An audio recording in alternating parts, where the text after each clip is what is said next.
what I want to do today is give you a sense of what I think the system is for Bob.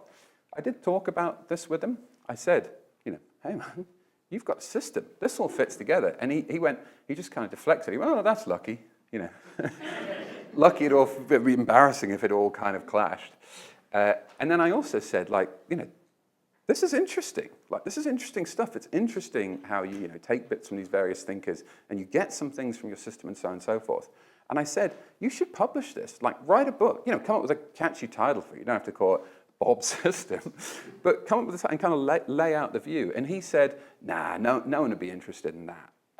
And I think he was wrong on that, right? I think people would be interested in how Bob thought all these things fit together. So what I'm going to do today is hopefully talk about kind of three main bits and how some bits of Bob's thought fit together, at least obviously as I understand them, and I don't really understand them. I've called it Metaphysics, Normativity, and Obligation. Partly that's because Stephen asked me for a title. But also I think those are kind of three of the key guiding issues in Bob's thought. There are other issues that I'm not talking about, but we could chat about them afterwards if you'd like. Okay, so on to the talk.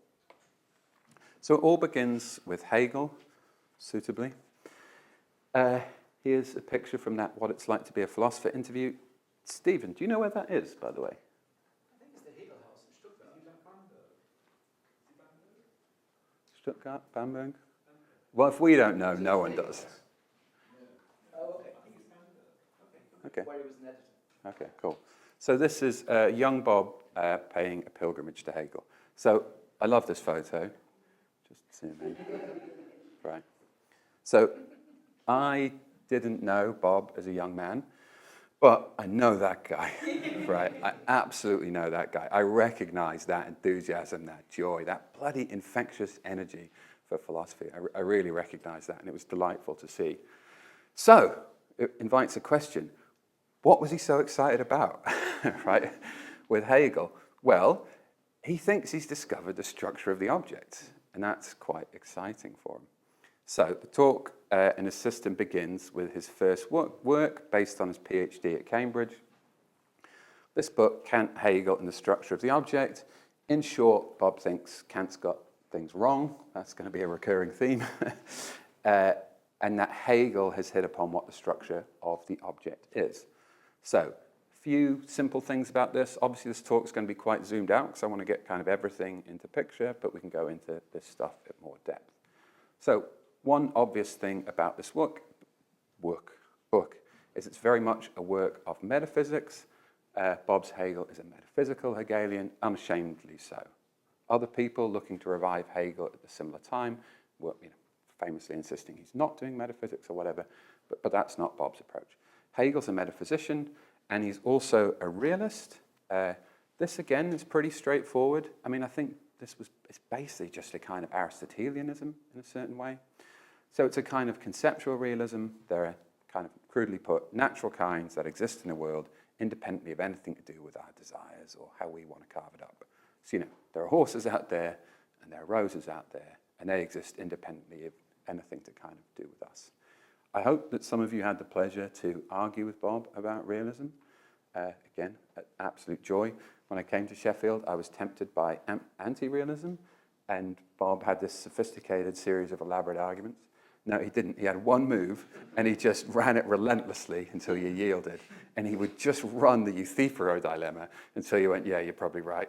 So I'd see him do this several times about conceptual realism. He would say, look, imagine humanity comes out of the cave.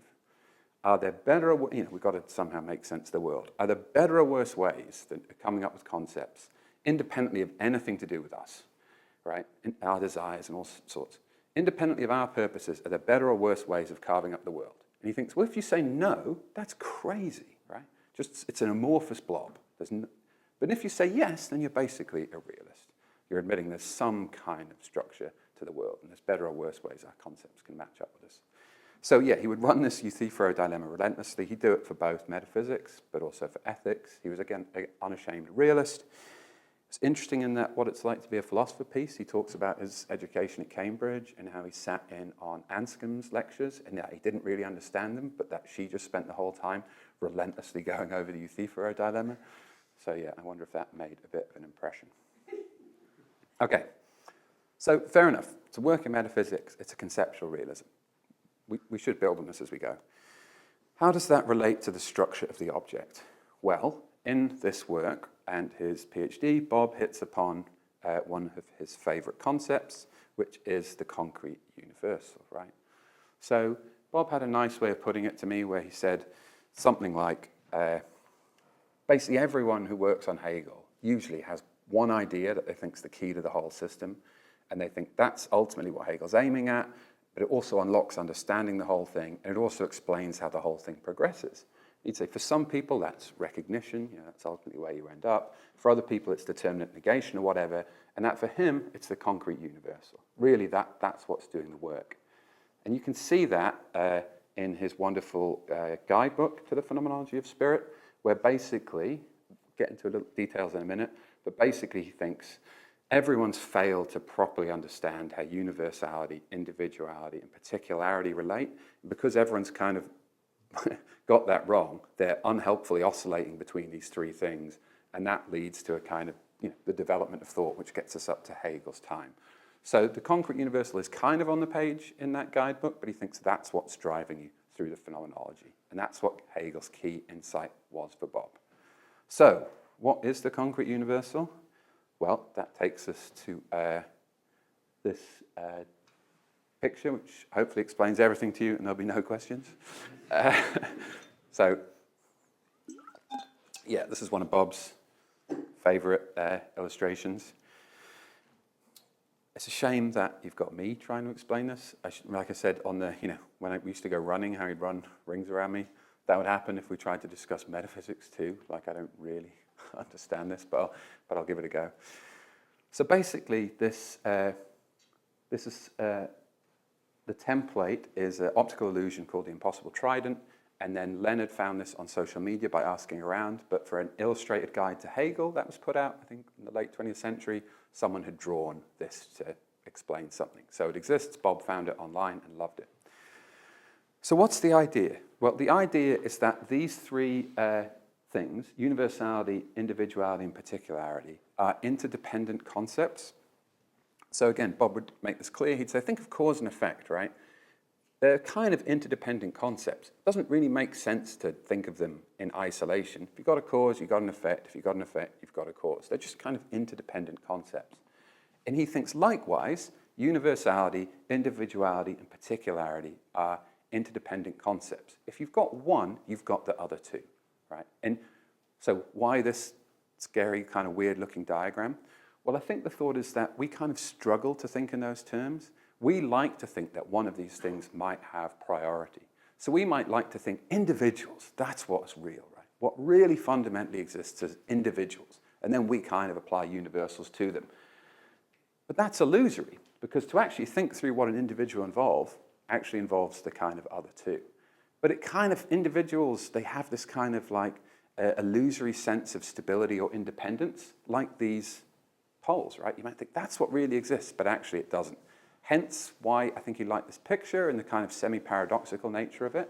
But the basic idea of the concrete universal is that there are no abstract universals existing independently of individuals and particulars. Universals are concrete, that is, they're interdependent with individuals and particulars, right? If that doesn't make sense, join the club type of thing, right? Like, and again, I think that's the semi-paradoxical nature of this diagram. It's hard to quite get our heads around. Might try and have a go of it with horses. So again, I think the thought is, again, it's vaguely Aristotelian too, pushing back against the kind of Platonic view of universals. So the thought is that, there is no Platonic form of a horse, right? There's no just universal existing on its own, independently of anything to do with individuals and particulars. That doesn't exist. What exists are individual horses, right? You've got these individual horses, but you can't just be an individual. That's not just an individual, it's an individual horse, right? So the individuality of this being, right, implies a universal, but it's not instantiation of some abstract universal. The universal only exists insofar as it's particularized by the horses. How is it particularized? Well, this is a kind of tall, assured brown horse, and that's a small, gray, sleepy horse. But likewise, particularity doesn't just exist. You don't just have assured, right? You might have an assured individual horse. And you can't just be sleepy. It's a sleepy horse, right? So again, the thought is that these three concepts are interdependent. And any one of them implicates the other two. So, again, we can discuss afterwards, but don't expect me to understand it. So what I said I wanted to do was zoom out to the level of the system and think about how all these various thoughts thinks together for Bob. So I'm kind of laying some things on the table that hopefully draw connections with other things. But I thought it's also worth thinking about what we get from this system. So I'm going to give you a sketch of what I take Bob's system to be. But it's also worth thinking about, well, why might you be interested in that system? What do you get from it? So I'll revisit that throughout the talk. So what do we get from this so far? Well, surprise, surprise, you get a realist metaphysics. Now, you might say, I don't want that. But the response could be, look, you're getting an understanding of, an insight to, the fundamental structure of things. Why wouldn't you want that? Right? You're getting to understand the structure of objects themselves. Of course, that invites epistemological questions, understanding of, insight into. So you've got the metaphysics, but there's also kind of an epistemology involved with this. So I think Bob thinks his system, at the same time as getting you insight into the fundamental nature of things, could also help you overcome skepticism. So why? I mean, one straightforward-ish answer here concerns a kind of fit between thought and world. This will be kind of vaguely McDowellian mind and word thought, world thought, but also related to certain readings of absolute knowing. So, the basic idea is pretty simple. We think conceptually, rose, horse, but the world also has this kind of conceptual structure independently of us. There are roses and horses. So there's a kind of fit between thought and world. They both kind of share a similar structure. So any worries about how our thought and the world might hook up are no longer so troubling. Again, familiar from McDowell and certain readings of absolute idealism. Now, you might think, okay, fair enough. I mean, you might not like that, but you might think, fair enough, maybe that can overcome that skeptical worry that the world itself is entirely alien to concepts. But is that really enough to overcome skepticism? After all, there are all sorts of other skeptical questions. Questions about knowledge of the external world, knowledge of other minds, things like that. And presumably this won't help with that. And this takes us kind of beyond Hegel for the first time in Bob's thinking, I think. So this is Chris Hookway, longtime friend and colleague of Bob's at Sheffield, American pragmatist who worked on the classical pragmatists, mostly Peirce, metaphysics, but also a lot on pragmatist epistemology. And this kind of, thought of Bob never stopping bloody running. It's a bit like that with philosophy, right? It's kind of relentless. He probably, just didn't seem kind of content to stop with Hegel. So he got really into the American pragmatists, started reading classical American pragmatists. Nice picture here of him doing so. And I think the thought here is that they helped him add a bunch of anti-skeptical machinery into his system of thought. So we turn to a period of Bob's career where he's concerned with epistemology a lot. Again, looking at the classical pragmatists, primarily Peirce, but later James. So what's going on with them? Well, I'm not an expert, but I take it for the purposes of this talk, there's a couple of key things. So one is that they're anti-Cartesian, right? And one key thought from them is that you need grounds for doubt. So the mere possibility that you could be wrong about something isn't enough to make doubting that thing reasonable. So it could be that every time I look at you and don't look at the slides, Elon Musk hacks them and puts pictures of Bitcoin or whatever the hell he's interested in, right? That's possible, but I've got no reasonable grounds to believe that's happening, so I don't need to be troubled by that possibility, right? It's possible I could be wrong, but why on earth would I be troubled by that possibility? That's crazy. And I think, Peirce thinks Descartes gets philosophy off on the wrong foot by thinking that the mere possibility we could be in error, and there could be a evil demon mastermind the whole thing, gives us reasonable grounds to doubt everything. He thinks, well, that's just not the case. And so I think Bob thinks there was a whole bunch of skeptical problems in a kind of our tradition. I just don't think Bob took seriously. So, is it possible that, you don't exist? Well, yeah, sure, but why on earth should I be worried about that possibility? I've got no reasonable grounds for thinking you don't exist, so I don't have to bother with that. It's a kind of powerful kind of anti-skeptical tool. Now, you could worry, and I think we'll get to Stephen and Bob's disagreement in a second, but that makes the whole thing kind of dogmatic.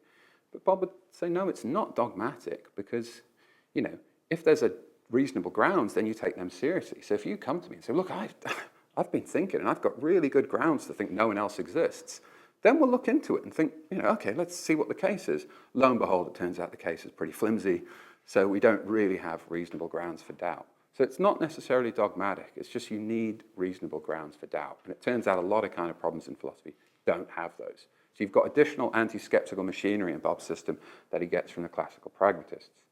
Now, this invites a kind of question, which I think is interesting, which is whether this involves a departure from Hegel or not. Bob didn't think it did. He thought that there were key passages in Hegel, in the introduction to phenomenology, where basically Hegel kind of agreed with this classical pragmatist thought. I think he thought that Hegel and pragmatists were aligned and were both kind of anti-Kantian in this respect. But of course, this sets up a kind of wonderful lifelong conversation with Stephen about whether, you know, Hegel's method is a presuppositionless one or not. Crudely put, I think Bob thinks, why not help yourself to some presuppositions? Other people exist in an external world, ethics, why not help ourselves to them? And Stephen, again, my sense is there's worries that that might be a bit dogmatic and it'd be better if philosophy could proceed presuppositionless, without presuppositions. So, yeah, I think interesting question about whether this involves a departure for Hegel. Like Stephen said, good news is that this kind of conversation's ongoing with Stephen and Sally Sedgwick, preparing articles for a special issue of the European Journal of Philosophy on this topic, so that's quite nice. For what it's worth, my hunch, so Stephen's asked me before if I think him or Bob are right on this, basically. I don't know, you know, who cares about what I think, but I was like, I think that the text basically as always is kind of ambiguous. There are passages that Bob can point to, passages Stephen can point to, but if, you know, you forced me, I think the text probably leans in Stephen's direction. But that philosophically, I think I agree with Bob. I think Bob's right that you can help yourself to various presuppositions. I think you need reasonable grounds for doubt, but I'm not sure that Hegel quite thought that. So maybe Stephen's right on the text. So in the end, I think maybe Bob's system does involve a bit of departure from Hegel here, but I don't think Bob did. Okay, more on epistemology. So Bob remains concerned with epistemology. He edits a collection on transcendental arguments and also authors a monograph. I should say that some of this work is fresher in my head than others. So we just had a wonderful reading group on that Kant Hegel structure of the object book with Bob. That, again, real pleasure and a privilege. So that's relatively fresh in my head. But some of these other ones, it's been a while since I've properly read them, so I'm going off memory.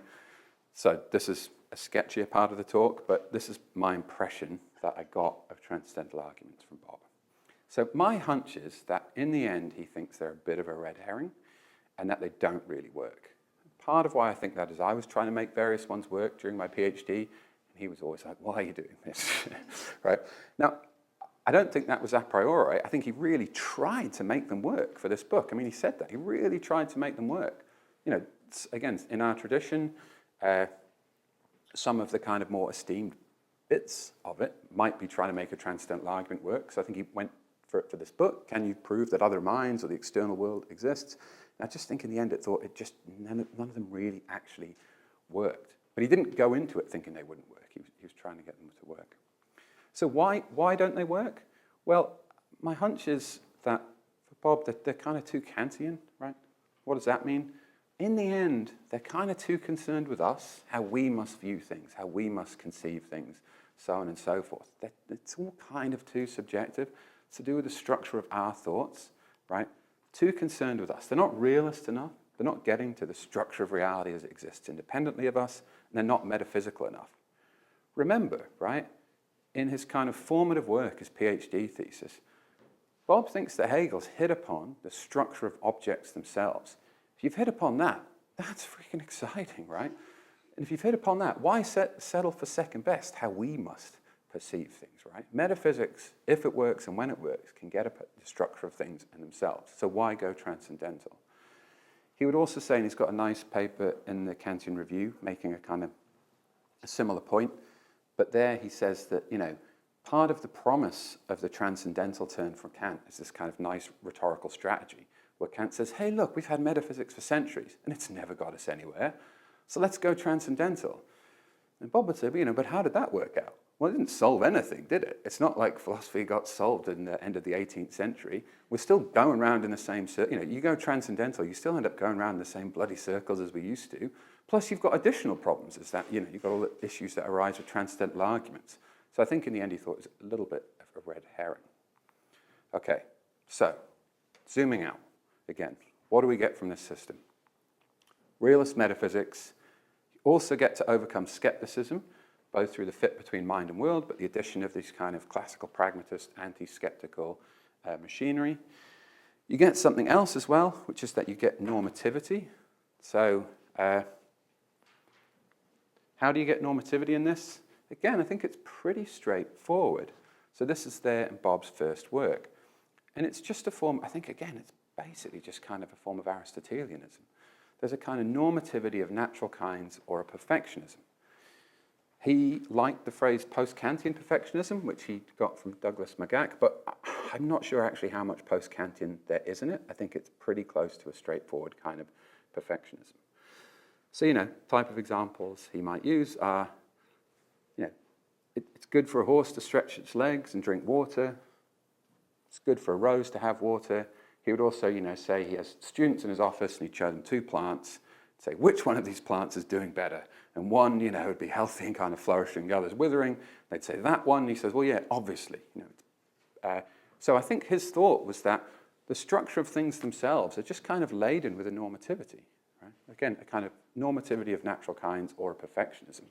And I never got the sense that he was worried about normativity, right? And I think he thought to be worried about normativity was to be gripped by kind of, weird Humean arguments or Kantian arguments or something like that. Again, I think from his initial research into Hegel, he just thought, yeah, that's the structure of the world. It's kind of laden with a normativity. What's the problem? So normativity didn't really trouble him, which was kind of slightly odd and refreshing, I think. So, what do you get from his system? Realist metaphysics, structure, you get to see the structure of things. You've got a whole bunch of machinery to overcome skepticism. And you get a realist account of normativity. Oh, I should say, why is it realist? Pretty straightforward. It's, it's good for a horse to stretch its legs, and that's nothing to do with our desires or whatever, right? That's just true independently of any concerns we have. Likewise, this plant's doing better than that plant, independently of any desires or anything we might have. So you end up with this thoroughly realist picture, you overcome skepticism, you get insight into the nature of things, and you get normativity. Sounds pretty good, right? So you might think, why not stop there? Right? That's kind of plenty. But again, Bob didn't really stop. So I think one thing that he came to worry about was obligation. So he thought that this system, I don't think I ever heard him express worries about this account of normativity. I think he was totally fine. He understood you could have rival pictures and you could be a Humean or a Kantian or whatever, but I don't think he was troubled by that. A kind of Aristotelian kind of Hegelianism. He thought, yeah, you got normativity and everything. But he came to worry a little bit about obligation. Why? I don't know. I mean, part of it is it's all good, well and good that a horse needs to stretch its legs and that a rose needs water. But that doesn't quite seem to capture the kind of authority of moral obligations, but also the fact that we can experience moral obligations that are quite radical and make quite serious demands upon us. So I think he came to think we need an independent account of the authority of moral obligation, right? And that this type of normativity he was never troubled with, but that perhaps it wasn't enough to account for the authority of moral obligation. Again, great that a horse needs to stretch its legs, but does that really capture what's going on with our moral obligations? Just as a side note, Bob and I think we agree on basically all of this, but disagree on this transition. I was thinking about maybe mentioning this talk in terms of transitions. You have one thinker and then there's the other, but I thought that's just going to invite questions about the phenomenologies, transitions and methodology about the phenomenology, and I thought that's complicated and difficult and a whole, can of worms. But I've said it now. So I think we agree that you need to move beyond this, and we agree that this seems kind of nice and you need to move beyond it, but we disagree about why. So basically, Bob thought this was sufficient to get moral normativity, but it was the authority of obligation, I think, why he wanted to move on. And I argued with him that this wasn't enough to get moral normativity, that I thought you get a normativity for this, and it has some moral significance, but it's not really the same thing as moral normativity. So to use an example, on these accounts, it's good for me to drink water. But let's say today I drink too much water. I mean, it's happening, right? Let's say I drink too much water, right? It's not a moral failing, right? So there might be, otherwise expressed, there might be various ways in which I should be the type of thing that I am, and I might fail to do that, but they're not necessarily moral failings. It's a kind of thinner normativity. One question is how well you exemplify the type of thing you are, and another question is whether you're doing anything morally good or bad. I don't think those are entirely divorced, but I don't think they're the same thing. So I just basically tried to put pressure on him and thought, I think moral normativity has to be something different, but he didn't want it because he thought, no, moral normativity has to be grounded in the structure of things, and if you divorce it from the structure of things, you're basically bringing in a kind of Platonic kind of normativity that just exists out there. And I thought, well, I don't make the rules, that's just what moral normativity is. But anyway, we can get into that if you want. So Bob thinks, right, I need an account of obligation, and the type of philosopher I think he would just look to kind of major thinkers in this tradition and think with them and see if they had answers. So in 2012, he publishes this book with CUP's Modern European Philosophy series with Wayne. And again, he looks at familiar thinkers in the tradition. So he looks at Kant's account of moral obligation, where, don't make me do it, the practical reason self-legislates the moral law in a way that ends up being autonomous. But, spoilers, it's Hegel society, we can do this. Doesn't work. And for familiar reasons. It ends up being too individualistic, it's too formal, it doesn't quite get enough content to morality. So Bob thinks that thinking through Kant's account of obligation moves us to Hegel. He finds Hegel's criticisms through Schiller quite convincing. And of course, Hegel remedies these deficiencies with Kant's system. It's no longer so individualistic and empty.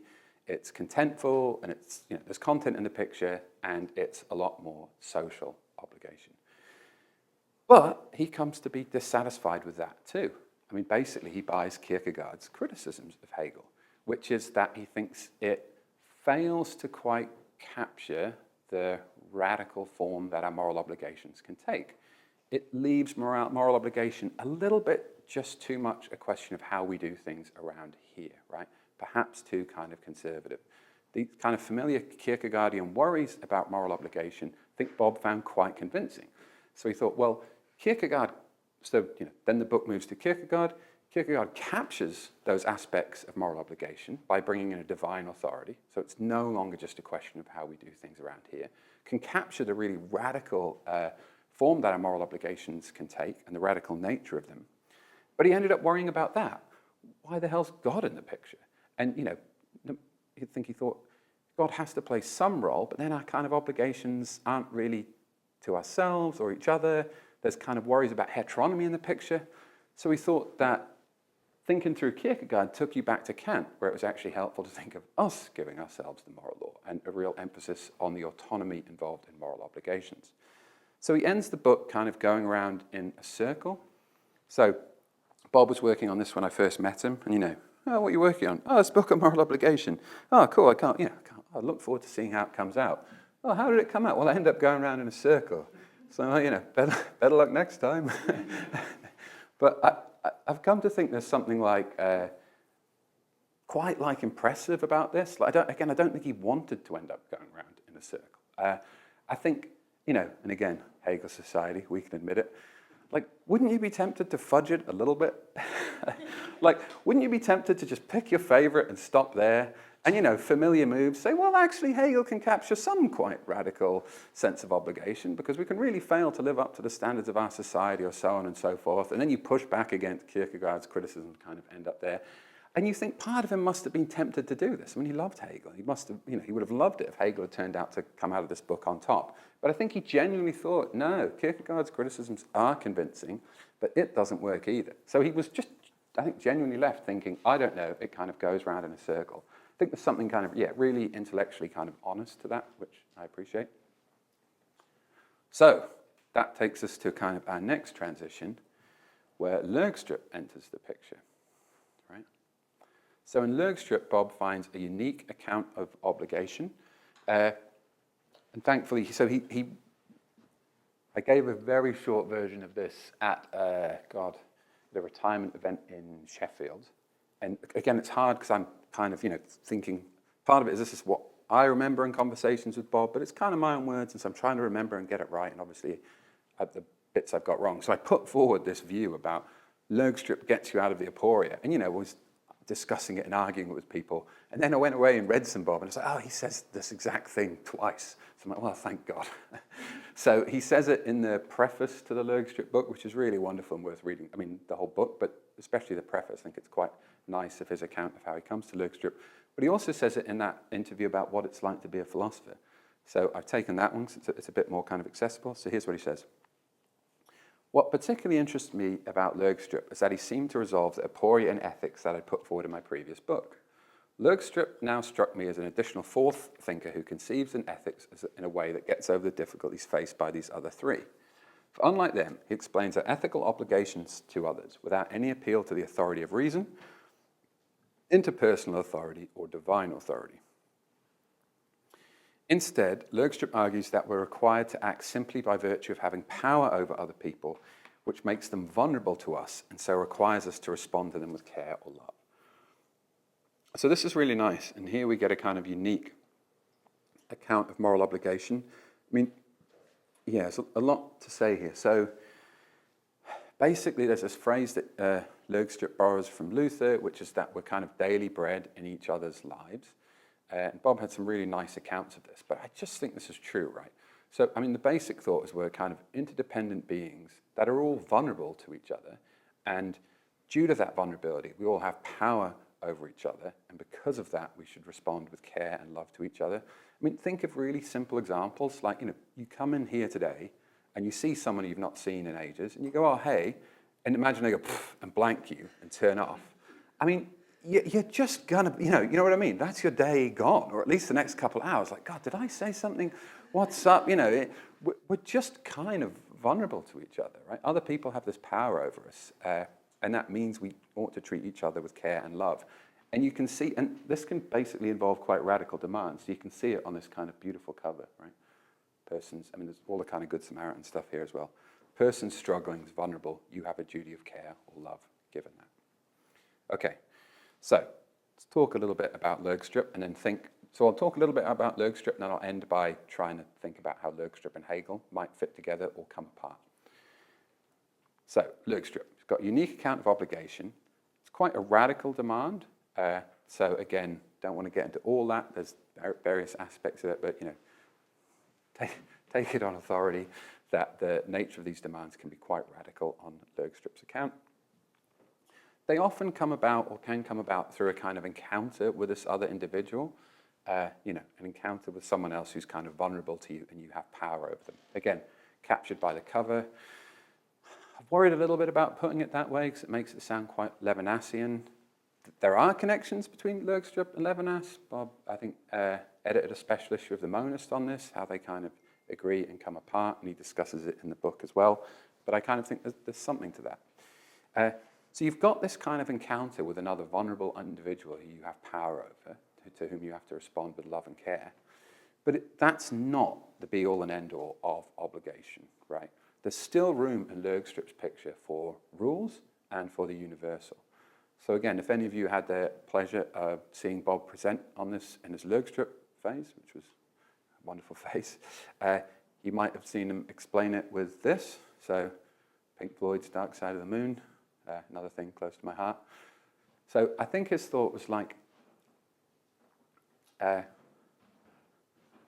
ethical demand often really shows up in an encounter with another individual who's vulnerable to you, and for that reason you've got to respond to them with care and love, right? But that can be quite raw and challenging. So, think about a student who's coming to you with some personal issue and wants an extension for an essay. Stuff's going on in their lives, they want this. You've kind of got they're vulnerable, you've got a power over them, so on and so forth. Or like you'd say, a patient coming into a hospital, something's wrong with them. They're kind of vulnerable, you've got a power over them. That's kind of the fundamental thing, what's happening. But you can't run an institution like that, right? We'll all burn out. It'll be too idiosyncratic. If you dealt with every individual student case with that kind of rawness, it's just going to be a mess. The extension policy won't be workable. You know what I mean? So it's like what you need is a set of rules in order to have an institution work, right? You need a set of rules and policies. But these shouldn't be free-floating or freestanding. You might think that's a mistake some of the kind of anti-realist kind of social Hegelians make. They think ultimately there's a kind of coherence or whatever to our system and it's freestanding. But that's going to be a mistake. For Lergstrup, the rules are grounded in and should refract the demand themselves. So if we're thinking about the extension policies that we have as academics, and they don't end up showing care or concern or refracting that demand towards students, they're bad extension policies. Likewise, if your policies as a medical institution don't end up refracting the individual, the original demand and power that you have over the people coming in, they're bad policies. So it's this metaphor of refraction that Lergstrup uses. Yeah, it's quite nice. So Bob's working on this, he's thinking about it, and he thinks, oh, this is interesting. It's a kind of account of obligation in which you've got this fundamental encounter with something individual, but that's not unrelated to these kind of universal rules. The universal rules refract the individual demand, but also the individual demand gets expressed through these universal rules. And then he hits upon the fact that Lergstrup, in his writings, part of him must be thinking, oh, individual and universal together, that's nice. Then he hits upon the fact that Lergstrup himself has this idea of the singular universal, and he was like absolutely delighted when he found this. So I think, Charlotte, you might have told me this, but he basically say he almost fell off his chair? He was reading just sitting there reading Lergstrup, and then he came across the idea that he had something like the concrete universal. It nearly fell off his chair with excitement. Lergstrup might have the bloody concrete universal as well. This is super exciting. So what I thought I'd kind of roughly end by was thinking through whether Lergstrup has something like the concrete universal, how it shows up, or whether Lergstrup thoughts end up being a bit of a departure from Hegel's. I mean, Bob began his career with Hegel, comes through to Lergstrup, and I think it's interesting to think about whether there are any tensions between the two thinkers, whether they kind of start to expand the system beyond Hegel, or whether it kind of can all be brought back within a kind of Hegelian framework. So, Lergstrup thinks it can't. Lergstrup thinks it can't. Lergstrup thinks that that Lergstrup needs to go beyond Hegel. So here's what he says, and it takes us back to the kind of metaphysics. So Lergstrup says, look, Hegel's prevented from reaching knowledge of existence in its unique character. Right? The subsumption of the particular and the concrete under the general and the abstract ignores the particular and the concrete in its unique character. So I'll go over this again with a few other passages. But the basic thought is that, and again, it's a kind of familiar one in criticisms of Hegel, but that Hegel really fails to capture kind of existence in its individual and particular character, right? So here's Bob on this in the book. Lergstrup suggests that it's necessary to avoid an oscillation between nominalism and conceptual realism, where the former prioritizes the particular over the universal. So nominalism, crudely put, basically thinks really what exists are particulars and individuals, and then we bung some universals and concepts onto them. But really what exists are individuals and particulars, whereas conceptual realism thinks that fundamentally what exists are universals, and then a whole bunch of kind of individuals and particulars get subsumed over those. Lergstrup thinks we need to avoid both of these poles. He argues that Hegel struggles with this problem, but fails to resolve it in the end, as Hegel ends up too close to conceptual realism. But then Bob adds, as Lergstrup understands it. So again, Bob was an unashamed conceptual realist who didn't want to have any truck with nominalism of any form and wasn't interested in any way in which, well, it's kind of nominalist, kind of realist. He just thought kind of conceptual realism was right, I think. And he responds to, or suggests a kind of response to Lergstrup along this score. So, he's got a really nice account of it in this book, which I'll get to. So that's what Bob says. Lergstrup takes his position to be opposed to Hegel's. But in fact, I would argue there is considerable resemblance between the former's singular universal and the latter's concrete universal, though this cannot properly be explored here. So he says this in a footnote, but the footnote directs you towards this book, and in particular the final chapter of this book. The final chapter of this book is Bob, really nice paper where Bob basically is considering this complaint that 20th century continental philosophy makes against Hegel. And the complaint is that Hegel fails to really grasp individuality, particularity, difference in those things. And Bob thinks, well, no, that's a mistake, right? He thinks people think that Hegel thinks that the universal is prior or something like that, but it's not. The whole bloody point of the concrete universal is all three of these go together. Now, he did note that sometimes Hegel will talk about the concrete universal being the most important thing, but he's like, the key there is it's a concrete universal. He's not saying an abstract universal is the most important thing. He's saying the concrete universal is the most important thing. Once you understand what that means, what it means is that all three of these are interdependent. He also notes that in his first book, there are times where he kind of maybe suggests that the universal has priority, but again, he makes clear, I'm talking about a concrete universal. And then he also puts pressure. So first of all, he makes Hegel's position seem more plausible. It's not that the universal has priority over these other two. All three are interdependent. Then he's like, so then the criticism that you would have to offer of him is actually these things exist on their own without involving any universal. And he's like, well, good luck in showing me what that looks like, bare individuality or particularity. You kind of end up with these really weird moments of Deleuze, right? I think. So I think he thinks, look, you either end up being a kind of plausible Hegelian or you're kind of, some of the weirder parts of Deleuze. So Lergstrup criticizes Hegel. Lergstrup worries that Hegel's conceptual realism doesn't properly do justice to the individual or particular. And I think Bob thinks, no, that's not true, because for Hegel's conceptual realism, because it involves a concrete universal, doesn't involve the prioritization of the universal over the particular. Those are interdependent concepts. So Lergstrup's criticism's kind of rendered null, and he can bring him and Hegel together. Hegel's concrete universal is not a threat to Lergstrup's singular universal, I think. Okay, so what do we then get from the whole system? Kind of wrapping it up here. So adding Lergstrup into Bob's system, what do we get?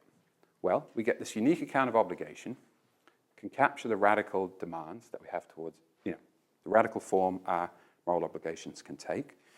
Has this interesting account of what an encounter with another individual can be. That still makes room for the universal in the picture, and he thinks that Lergstrup's attempt to bring those two things together, Hegel can accommodate. But personally, I think more importantly than that is that you get this nice new emphasis by bringing Lergstrup into the system. So I think by bringing Lergstrup into kind of Bob's system of thought, you get a real emphasis on just some important humane things, right? You get an emphasis on the vulnerability, our vulnerability, and the fact that we ought to treat each other with care and love. It's not that those aren't in Hegel in various different ways. Obviously, we're interdependent, and there's some bits on love, but they're not really foregrounded in the same way that they're foregrounded and emphasized in Lergstrup's thought. They're right at the heart of Lergstrup's thought. I think bringing them into the kind of system of thought, brings those things to the fore, and I think that's important. So I thought about saying maybe this takes us beyond Hegel, right? But again, reading Bob's book again, I think he did want to kind of bring Lergstrup and Hegel together on this. Perhaps not surprising, and it would be a classic kind of Hegelian move, right? And I think he basically saw these thinkers as allies against Kant, like with the pragmatists, right? They're kind of allied against Kant, who thinks all of this is too formal and these sorts of things. So here's what he says. By contrast to Kant, Lergstrup claims that to truly meet the ethical demand and to truly express love, compassion and trust and hope is for any sense of duty to be displaced. The example he gives in the What It's Like to Be a Philosopher interview is he says, to think about really loving your family, you're not bound by obligation or duty towards them. You just kind of love them and act kind of, without some kind of strong sense of duty motivating you. But he says, but in this view, Lergstrup could perhaps have found a surprising ally in the early Hegel, who equally contrasts love with acting out of obedience to a law, kind of Kant in the background, and uses Jesus' Sermon on the Mount in support of his view. So again, I think even on this, when he's adding in all this emphasis on the importance of love, he still thought there were similarities between Lergstrup and Hegel. Okay, final slide. So what do we get from all this system? Putting it all together, you get a realist metaphysics, you understand the structure of things, you get to overcome skepticism with the kind of classical pragmatist anti-skeptical machinery, you get a realist account of normativity, this kind of perfectionism, you also get a unique account of obligation, and you also, perhaps most importantly, get an account of the vulnerability that we all have towards each other and the way in which we all should treat each other with love and care. And what more could you want from that? Thanks.